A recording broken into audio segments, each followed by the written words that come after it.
اللہ اکبر اللہ اکبر اللہ اکبر اللہ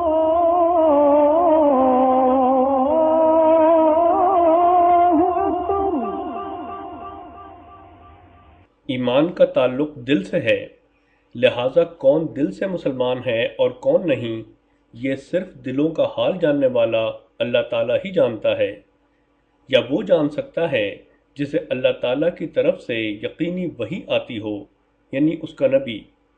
جہاں تک دنیا کے معاملات کا تعلق ہے تو ہر وہ شخص مسلمان ہے جو اپنے آپ کو مسلمان کہے اور زبان سے کلمہ طیبہ لا الہ الا اللہ محمد الرسول اللہ کا اقرار کرے۔ یہ صرف فطرت کی آواز ہی نہیں بلکہ قرآن مجید کا ایک ایسا حکم بھی ہے کہ جو خود احمدی مخالف علماء کے نزدیک بھی مسلم ہے۔ چنانچہ ایک معروف غیر احمدی عالم دین جناب ڈاکٹر اسرار احمد صاحب سورہ نساء آیت 94 کی وضاحت کرتے ہوئے اس بارے میں فرماتے ہیں: یا ایھا الذین آمنوا اذا ضربتم فی سبیل اللہ، اے اہل ایمان جب تم اللہ کی راہ میں نکلو فتبینوا، تو تحقیق کر لیا کرو، وَلَا تَقُولُوا لِمَنْ أَلْقَىٰ إِلَيْكُمُ السَّلَامَ، اور جو شخص بھی تمہارے سامنے اسلام پیش کرے یا سلام پیش کرے اس کو یہ مت کہو کہ لست مومنا، کہ تم مومن نہیں ہو۔ تمہیں کیا معلوم؟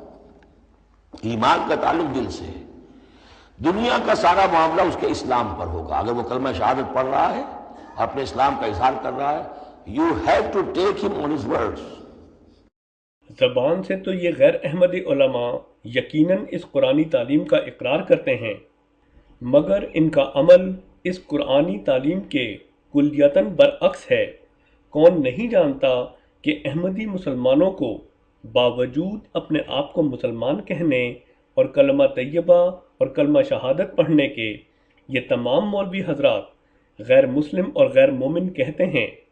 صرف یہی نہیں بلکہ احمدی مسلمانوں کے کلمہ پڑھنے کو تان کا شکار بناتے ہوئے اکثر غیر احمدی علماء یہ جھوٹا الزام لگاتے ہیں کہ جب احمدی کلمہ پڑھتے ہیں تو بظاہر تو محمد الرسول اللہ کہتے ہیں، مگر دل سے اس سے مراد مرزا صاحب لیتے ہیں۔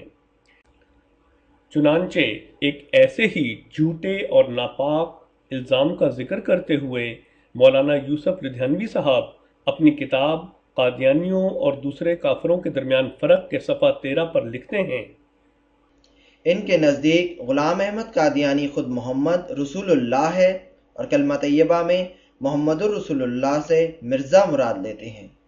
سوال پیدا ہوتا ہے کہ کیا کسی کلمہ پڑھنے والے شخص یا جماعت کے بارے میں یہ اعتراض کہ وہ دل سے کلمہ نہیں پڑھتے یا دل سے اس سے کچھ اور مراد لیتے ہیں جائز ہو سکتا ہے؟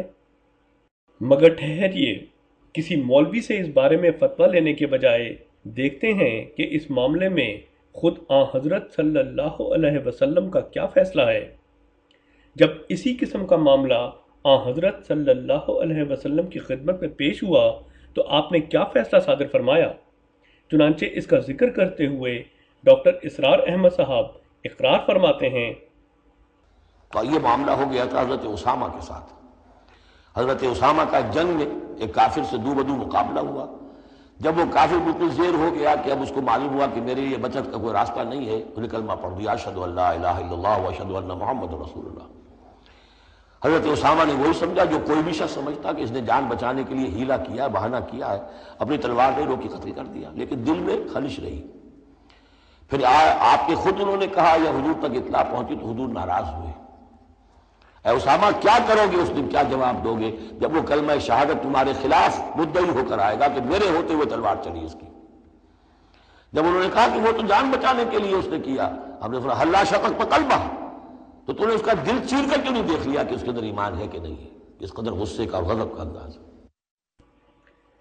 کیا ان مولویوں نے کبھی سوچا کہ اس دن یہ ظالم کیا کریں گے، کیا جواب دیں گے کہ جب کروڑوں احمدی مسلمانوں کا کلمہ شہادت ان کے خلاف مدعی ہو کر آئے گا؟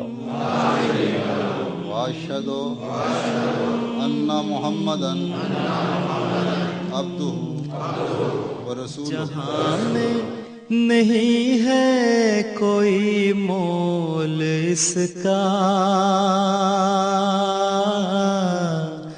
جہاں میں نہیں ہے کوئی مول اس کا، یہ بیعت نہیں ہے یہ سودا ہے دل کا۔